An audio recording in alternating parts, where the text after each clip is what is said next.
Hey guys, today we are talking about all things breastfeeding. I wasn't even going to do a video on this, but then somebody submitted a question on Instagram for his 2-month update that said, what are obstacles that moms need to overcome to successfully breastfeed? And if some moms decide to stop breastfeeding, why do you think it is that they chose to stop? You know, like what made them say like, I can't do this anymore? Those two questions made me think I should make a whole video on this because those are such great questions. I've watched a lot of videos on breastfeeding and topics, and those were two questions that just like, I feel like really haven't been talked about. So we're gonna talk about everything nursing related, but gonna kind of address like this mental state of it too, because you can have all of the gadgets but still be like, I can't do this anymore, I need to stop. I feel like I need to disclaimer this video and say I'm not hating on formula. If for some reason we were not able to nurse, I was fully accepted the fact that we would have to use formula.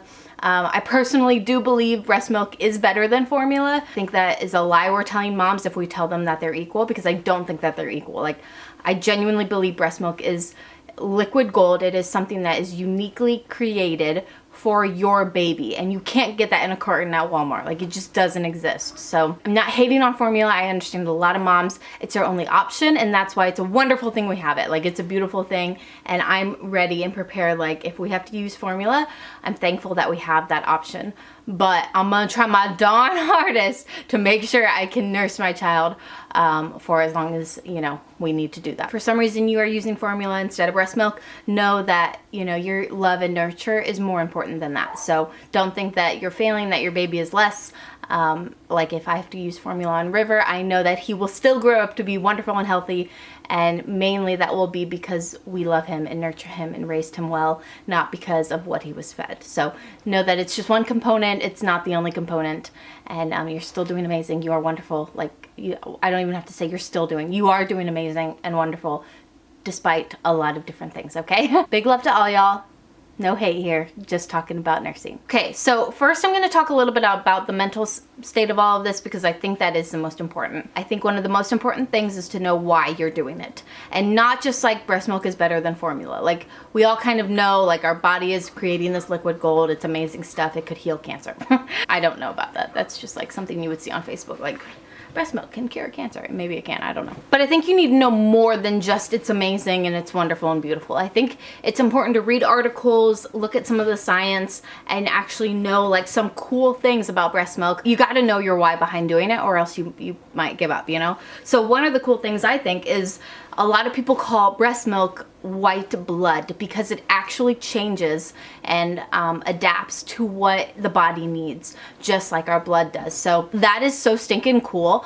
It's a commonly known thing that, like, when your baby is sick, your milk changes to help your baby kind of overcome that sickness faster. When you have your baby and when you just love them so much and you're like, I want you to always be healthy and safe and good, remember your breast milk is one of those components and can adapt and change and gives your baby exactly what they need each day at different stages of life. So something cool to focus on. Google it, why is breast milk so good? Also follow, I think her name's like Milky Meg, something like that, on Facebook. She has a lot of great info. She's a certified lactation consultant, and she posts lots of cool information.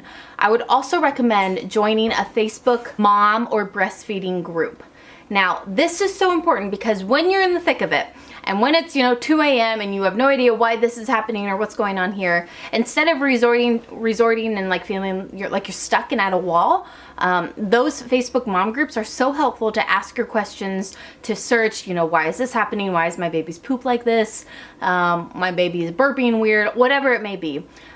It's, believe it or not, but it's those moments, and if you have enough of them, you may think like the grass is greener on the other side. If I just give them formula, these problems will be resolved. I think it's so important to have, you know, resources and people that you can ask your questions to, that even if it's not breastfeeding related, you just feel more comfort. And the more you feel confident in your mothering, the more you'll be able to stick to the things that you have planned. If you just feel all over the place and like you're failing and you're lost and you hurt inside and out and all the things, you're just more likely to make decisions that maybe later on you would regret.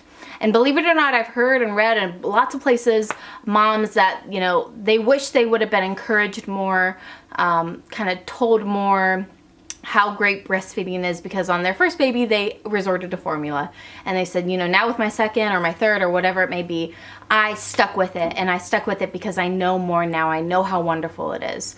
So I know a lot of moms that kind of regret making that choice of, you know, not medically, not like we had to stop breastfeeding, but they chose like, I can't do this anymore. And then later on they kind of regretted it. So I don't want to be in that situation. You know, I remember thinking like, I don't want to regret this down the line. I need to make sure I am able and capable and have all the tools in my box to succeed at this. Being in one of those Facebook mom groups, all you have to do is Facebook search breastfeeding group, lactation group, mom group, and look for one with a good amount of members so that you get a lot of different opinions and insight and what stuff like that. So I really like those. One question I asked in one of my Facebook groups was, it was the first time he had nursed for a really long time. He had nursed for like 20 minutes, and you could tell he was so full. And I was so scared to burp him. I was also scared to lay him down because I didn't want him to choke. And so I asked in the group, you know, is there such thing as feeding a baby for too long? Like, is that a thing? I said I'm scared to burp him. What if he spits it all up? I'm scared to even move him because I feel like he's just gonna bleh. And it was in the middle of the night, and I was supposed to lay him back down, and I was nervous to do that. Anyways, I learned, and they told me like, nope, there's no such thing. He's good, you're good. Even if he spit up a little, that'd be okay. Nurse them for as long as they want, especially at that really young age. You know, your milk supply is being established, and they're also pretty hungry. Know your why. Be a part of a Facebook mom group. Also don't believe the grass is greener on the other side. So I remember having these thoughts, you know, it's 2 a.m., it's 4 a.m., it's all the hours of the night, and I'm exhausted. And I remember thinking, it'll be easier if we just did formula. I had that thought, and I quickly followed up with, it would not be easier, like I know this. But I remember thinking maybe it would be easier, because at that point you will find any reason to believe anything will be easier because it's hard. You know, you're just like looking for answers anywhere and everywhere. The reality is you're still gonna have to feed your baby every 2 to 3 hours, whether it's breast milk or with a bottle. With a bottle, you're gonna have to get up and actually make the bottle. With breastfeeding, you can just whip the boob out while laying in bed, and it's easy. You're still gonna be tired. Like, the grass isn't actually greener on the other side. It's still hard. My biggest tip is to pump a little. You can use a HackAPump, which I'll talk about that in a minute, an electric pump. Pump a little bit and have your husband do one of the feedings. I think it was week 2. Yep, it was almost exactly 2 weeks old, and I was done. I mentally was really angry and exhausted, and just was so far. I was way off, and I felt it, and I remember just crying and saying, Adam, I'm just done. Like, I feel like I'm just done. I wasn't thinking I'm done breastfeeding. I just was thinking I am exhausted, you know? He was gonna do one of the middle of the night feeds, which you hear a lot about, like, have your husband do the middle of the night feed. And I remember thinking, like, why do the middle of the night feed? Because I'm gonna have to wake you up, like, why the middle of the night? And I thought, why don't you just do this feed right now? It was like the 7 o'clock feed, and I'll sleep till like midnight, and then I'll take over. So instead of doing a middle of the night feed, why not do the first shift feed, and I'll do the second and the third and the fourth shift feed. And so I pumped a little bit. I fed him. He was good for 2 hours. Adam fed him that feed, and then he was good for another 2 hours. And then I said, wake me up, you know, when he's hungry for his second feed. And I got to sleep 5 hours. I remember it was just like the most glorious thing ever. I had not slept longer than, you know, an hour and a half, little stretches. The following day, I felt like a new person. Like, it was amazing. Instead of being grumpy, like, oh, I gotta feed him again, I was excited to feed him.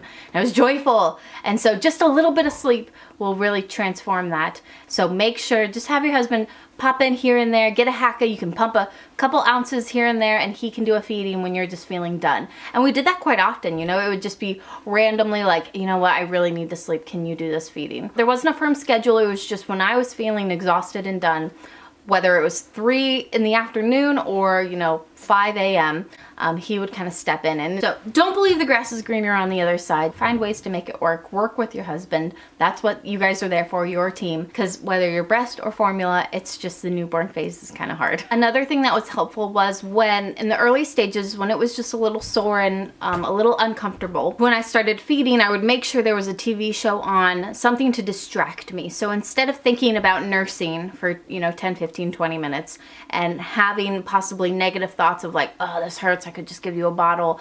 You know, if you're having negative thoughts while nursing, try to distract yourself so that you're not just thinking about nursing. Whether it's the pain or whatever it is that's frustrating you, have something else to take your attention away. So I would always have the TV on. Normally I would like start nursing and the TV wouldn't be on, so I'd be like, Adam, quickly turn the TV on so I can watch something instead of think about the pain. That helped a lot. And my number one tip that for me, that worked for my personality, was when it was hard and I felt like I needed a pillow and this and that, it felt like we were so awkward and all I wanted was to be able to like casually breastfeed. Do you know what I mean? Like you see all these photos of women breastfeeding at a restaurant or whatever, and it's just like, this is no big deal. Like I wanted that, you know, I was like, I just want to be able to casually feed my child and not it be a big ordeal. I would focus on, you know, weeks from now we're gonna be there. Months from now we're gonna be where we are. But it's gonna take some time to get there. This is a learning process. So I always remembered and focused on weeks from now, months from now, we're gonna be where we wanna be. Weeks from now, months from now, we're gonna be where we wanna be. Right now it's hard, but we're gonna get there. Like we are going to be able to do this.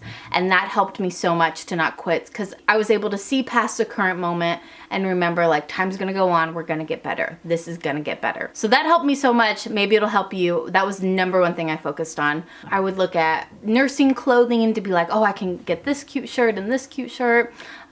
Just anything that reminded me and encouraged me like time is gonna move on, we're gonna get to where we wanna be, and this is gonna get easier. And lastly, probably one of the most important things is to make sure your support system knows your desires. So if your goal is to breastfeed and that is so important to you, make sure your husband, your mom, your mother-in-law, the people around you know that is your goal. So if I expressed anything to Adam of like, oh my gosh, this is really hard, he would remind me and say, this is your number one goal. You don't want to quit.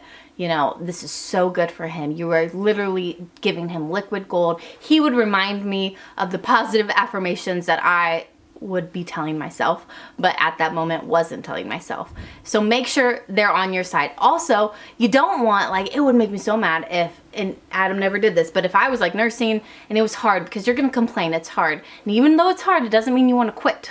Sometimes we complain and the people around us are like, well then why don't you just blah, blah, blah, blah. That's not what I want you to say. I want you to encourage me, like, even though it's hard, it's okay, we can keep doing this. But it would make me so mad if I said, oh, this is so hard. And he was like, well, let's just give him a bottle of formula. That would make me so upset, because I would be like, well, what do you mean? You're not on the same page as me. We don't have the same goals. What is wrong with you?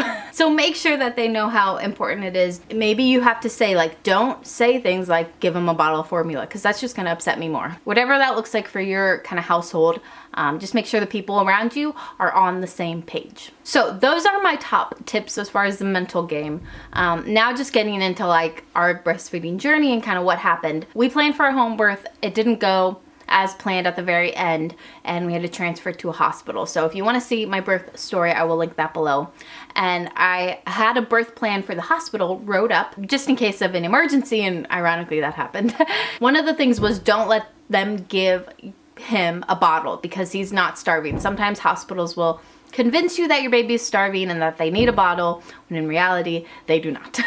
Like, your baby has such a tiny belly, just a little bit of milk is enough to fill their bellies when they're such a little newborn. So it was really important to me that they didn't do that. So they're taking babies' weight, and babies lose up to 10% of their weight just because they're born with a lot of fluid, and then that fluid is released when they're born.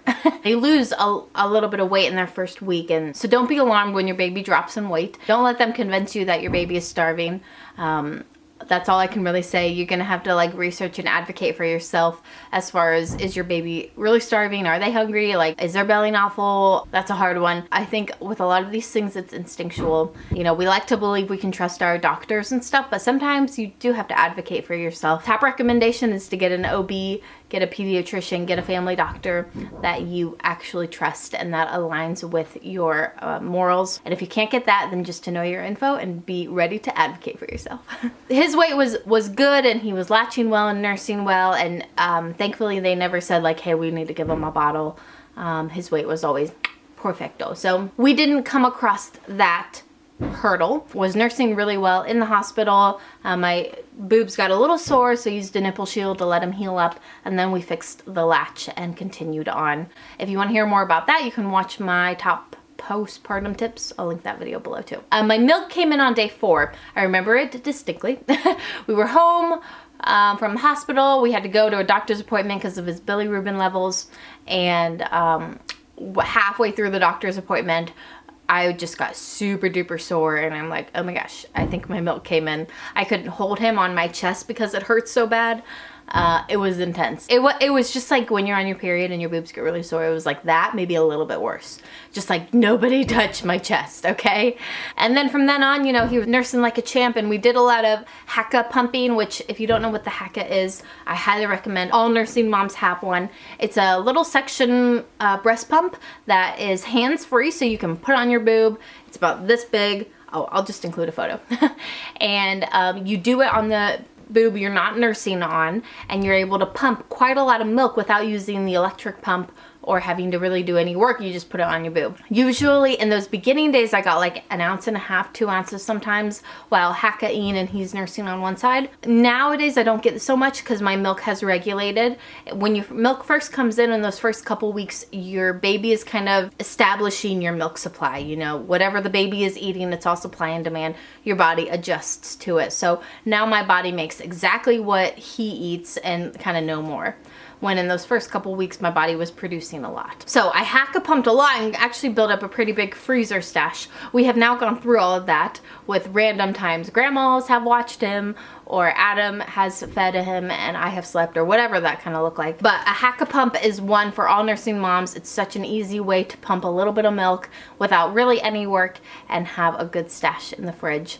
It's also great for if you're away from him for a couple hours, you know, like 3, 4, 5, 6 hours. You can HackA instead of taking your big breast pump, electric pump, and relieve some of, you know, the fullness, which I did do that a couple times too. Just recently, I've started to do the electric pump, kind of just for the fun of it.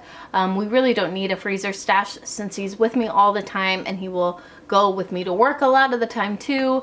Grandmas will watch him every now and then, so we need a little but not a lot. You know, it's not like I'm gonna be without him for every day for 8 hours. So I've been researching kind of electric pump, and our system for that is to pump in the mornings when, you know, after he's been sleeping for a long time and they're pretty full. Pump in the morning while he is nursing. So your boobs kind of have to be activated to release milk. It's called your letdown. And as you're nursing on one side, the other side will leak. And that's just because he's nursing and the boobs are like, oh, time to release milk. Both boobs will release milk. Obviously, it's just a little bit, but that's a great time to pump since they're already activated. So what I've been doing is pumping in the morning when they're full, so I'm gonna get a lot of milk, and he nurses that first couple feedings, first feeding, second feeding, and getting a few ounces, and then kind of building a tiny freezer stash. Just once a day, not a bunch, because like I said, I don't need a big stash. But that's a great time to pump if you're curious. I've talked to a lot of moms. They said that's what they did. One great article to read on pumping, if you're going to be doing that, is by Mama Natural. I would just Google search Mama Natural pumping breast milk, and it'll come up. I'll link it below actually, so you guys can check it out. The electric pump I have is the Spectra S2. Got that one off of a lot of recommendations from moms, and got it through insurance, so be sure to contact your insurance. A lot of people wonder, how do you get a pump through insurance? Just call your insurance company. This is what I did, and they'll tell you what to do, where to buy it, all of those things. So I didn't go through one of those websites that was like, enter your insurance, blah, blah, blah. I just legit straight up called my insurance company and said, I'm pregnant, I need a breast pump. What do I do? One great tip, and I did this before I even saw it was a tip, is after using your pumping parts, whether it's your HackA or your actual breast milk pump, put it in the refrigerator and then wash your pump at the end of the day rather than after each use. So no need to clean them after each use, just put them in the refrigerator and clean at the end of the day. I do that with my HackAs. I got HackAs in the fridge every day. One thing we did with him was put him on a probiotic.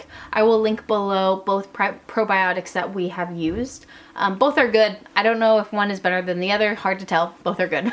So I think I'm just going to rotate between the two of them. But little babies' bellies are so new. Their digestive systems are so underdeveloped that it's common to have a gassy baby, for them to have gas pains, common for them to react to foods you eat. So something to be aware of, be prepared for some gas pains. He had quite a lot. Probiotic helped a lot, but also he's just gotten older and his digestive system has kind of leveled out a little bit. So the main thing we did for the gas pains, we used gripe water. I don't know if it really made any difference. I didn't use any gas drops or anything like that. The number one thing we did was called Bodywork. meaning bicycle kicks, belly massages, those kinds of things. And we would just do it, you know, he kind of liked it. It was kind of like a, well, first of all, it relieved his gas. But second of all, it was just kind of a fun rhythmic time. We'd sing songs to him and it was a fun play time. If you want to know more on that, I would YouTube search like Bodywork gas pains baby. But bicycle kicks, you just move their legs back and forth on their belly. And he also enjoyed kind of having his legs rock up on his belly side to side. That one seemed to get out a lot of toots. We would usually do it before every diaper change because sometimes it would bring on a big poop. So it was nice to do it, and then if he ended up pooping a bunch, then great, that was in the diaper change, you know. One thing to take into account is hind milk versus fore milk. Fore milk is the first milk that comes out usually in the letdown. So if you notice your boob is leaking while feeding on the other side, that is fore milk. It's watery, it gives the baby kind of instant energy. And then hind milk is following the fore milk and is a lot more fatty and nutrient dense, and that's kind of what fills your baby up. So it's really important that they're getting that hind milk and not just fore milk. For this reason, I only feed him on one side. I don't switch side to side. As he gets bigger, he might have to feed on both sides if he needs, you know, more milk. But since he's so little, one side fills him up perfectly fine. The only way to really know if they're getting too much fore milk and not enough hind milk is based off of their poops. I think if they're frothy, if their poops are frothy, they're getting too much. Just make sure you're feeding possibly only on one side, and it's for a long time, so he's getting a lot of that fatty milk comes after the fore milk. So something to take into account, something to Google and to kind of learn about. That hind milk is what's really going to fill him up. He does not spit up a lot, like at all. He's spit up maybe 3 times in his whole life. He is 9 weeks old. And I'm talking like actual like spit up, like where it came out of his mouth. There's been a few times he's burped and you can kind of see the milk in his mouth. Whenever that happens, I always give him a passy right away to kind of suck it back down. And I was watching another mom's video whose baby had a lot of spit up, and I think her doctor recommended to burp with a passy in so that if milk does come up, you know, hopefully he swallows it back down fairly quickly instead of, you know, wasting it and spitting it up. So that can come into play if you're having weight issues, something to talk to your doctor about, and maybe something to Google. I just wanted to share that with you guys because it sounds like a pretty good tip, and I'll do it just to get the grossness out of his mouth, even if he didn't like projectile spit up, you know. One thing I bought was a baby scale. If you're concerned if they're getting enough food because they're breastfed, first of all, wet and poopy diapers will tell you everything that you need to know. On day 1, they're supposed to have 1 wet and poopy diaper. On day 2, 2 wet and poopy diapers. Day 3, 3 wet and poopy diapers, all the way up to day 6. After that, they should have at least 6 wet, like 6 to 12, you know, as they get older, wet diapers a day. Did I say a month? I meant a day. 6 to 12 wet diapers a day. And, you know, poop is a weird thing. Some breastfed babies poop once a week. Some do it once a day. That's how you tell if they're getting enough food. I bought a scale just because I was so darn curious about how much he weighed. And during this whole COVID thing, when we're not going to the doctor all that much, I wanted to weigh him and just make sure he was doing good. So he had awesome weight gain. They're supposed to gain 4 to 6 ounces a week. He was gaining like 7-ish, 8-ish ounces a week. Now he's kind of leveled out, but he was gaining a lot.